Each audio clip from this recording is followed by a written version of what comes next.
Hey guys, and welcome back to my channel. It has definitely been a minute since I last posted a video. I have been extremely preoccupied in the last few weeks and months for that matter, preparing for my wedding, which is about to happen in about 2 weeks time. So there's been a little bit of a delay with me getting videos out and content, and for that I do apologize. But today I decided I would do a video on how to get the most out of your test shoots. And it's not really a topic that I've covered too much prior to this video, so I felt there was a bit of a gap on my YouTube channel in terms of talking a little bit more about test shoots and how you can get the most out of them, because I know a lot of people feel very 50-50 about test shoots. Some people see it as more or less free work, and some people really enjoy doing them and think that they are beneficial for their business. And I will always say it depends on the test shoot, obviously.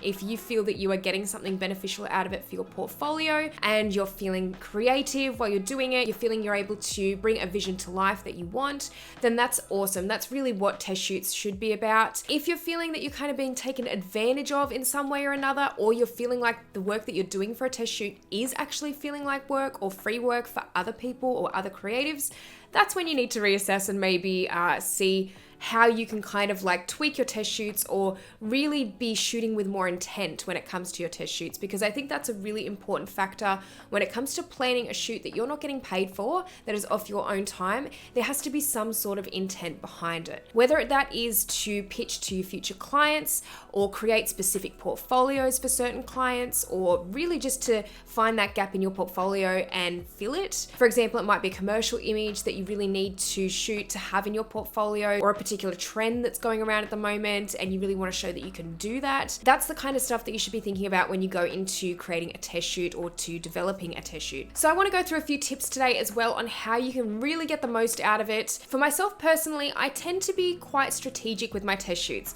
So for one, of course, like I said, there has to be some sort of intent behind what I'm doing. I really have to have a purpose behind each test shoot, and I really try to get the most out of the day that I possibly can when I'm doing them, so I don't have to do them necessarily week to week. For me, I'm not living currently in a big city, and the drive for me is about a couple of hours away, so I prefer to be able to do my test shoots kind of in bulk, if that makes sense. And that really does bring me to my first tip, which is if you do have a test shoot planned, try and integrate a few models into the day so you can get as many different looks as possible, and you're not having to necessarily hire a studio again, because this is where it does get expensive as well. If you're hiring for a full day of studio shooting, that can work out to be quite a few $100s or more. I think when it comes to spending out-of-pocket costs like that, you want to be able to fit as much into the day as possible. So when I organize my test shoots, I always like to organize a few different models on the same day through modeling agencies. And I really like to do this because it gives me a little bit of variety from the day too. So I get the chance to shoot with people with different features,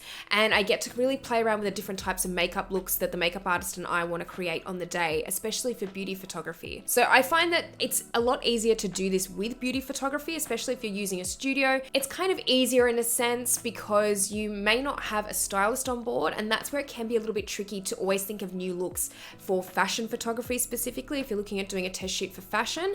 But having said that, I still, when I was doing a lot more fashion in my portfolio, I would still photograph several models on a day and try and create a few different looks, or at least ask them to bring their own clothing, so then at least you're not having to source everything or source a stylist if you're not able to for a test shoot. Modeling agencies are actually really likely to let you do this as well, because obviously it's getting their, especially their newer faces or their fresh faces, more for their portfolios. So they'll usually be really likely to allow you to shoot with 2 or 3 girls on the day, or guys, and sometimes they can be really appreciative of it too. So it's something to keep in mind if you are looking at organizing some test shoots, and especially if you're having to put those out-of-pocket costs with studio, I would definitely recommend photographing a few models on the day so you're really getting the most for your portfolio. And this really does flow into the next point, which is to find a makeup artist or a hairstylist who is willing to collaborate with you on this and be happy to do more than one look on each model. Now, this is another way you can get the most out of your test shoots, is if you're doing several looks and then you're really building up a lot of content just from one day. And especially with beauty,